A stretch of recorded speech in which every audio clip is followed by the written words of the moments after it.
In today's world, I think we are in a very special moment in education. A moment of crisis in a way, but a moment of opportunity. For a long time in most educational settings, we have educated for the known, for the established knowledge, for the established skills, for the established routine, and for a long time that's been enough. But we face a very complicated world today. We face a world of globalization, of economic interaction. We face a world where people need to communicate with sophistication, need to think ahead, need to plan. We face a world where the best professional opportunities require sophistication in communication, in thinking, and in collaboration. We basically face a world where the old pattern of education does not do so well. Instead of education for the known, we need something that almost sounds like a paradox. We need educating for the unknown. It means that what today's children learn needs to prepare them with great flexibility for a world and for personal lives that may go in many different directions. The big picture, there are only two fundamental questions about education: how to teach and what to teach. Now, the first question, how to teach, gets a great deal of attention from researchers, from professors, and from teachers. It's all about methodology, and it's a tremendously important question, absolutely. However, what gets neglected a little bit is what to teach.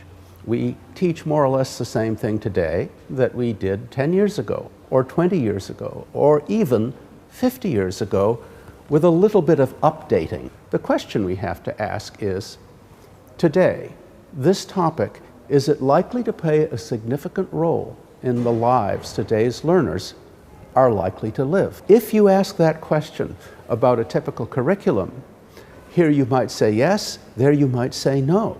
Take the way we study history. Often we study history as a matter of looking closely at particular events. Let's say the French Revolution, the American Revolution, the Roman civilization. It's all about those episodes.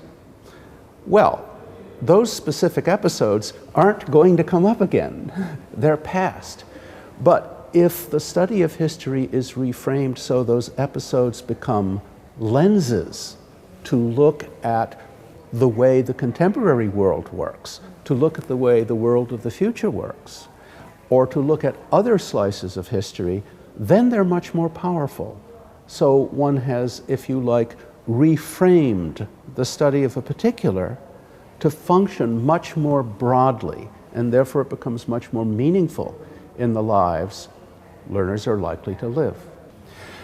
There are many features of today's world that change the opportunities of education. But for me, maybe the most important is digital technologies. They really create marvelous opportunities for a style of learning that is deeper and broader. What we want is to recognize the power of digital technologies to be educationally transformative rather than to do traditional education in a seemingly modern way. To me, this means not just that technologies provide quicker access to information, which they do, not just that technologies provide a more convenient surface for writing, which they do, but that technologies bring with them what are sometimes called virtual worlds, whole ways of interacting and being, opportunities to create, opportunities to express that simply weren't there before.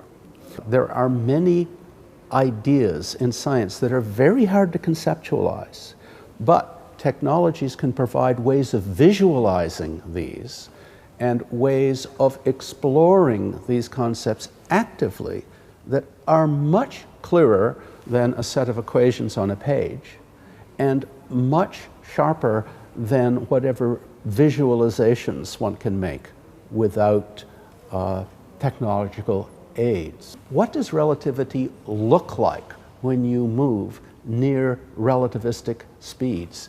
This is very hard to visualize, and the equations for it are impossible. But it's quite easy to create virtual environments where one can experience relativistic effects. So the opportunities here are wonderful, and I look forward to an era where they will be taken, those opportunities, more and more every day in the rhythm of learning in our schools.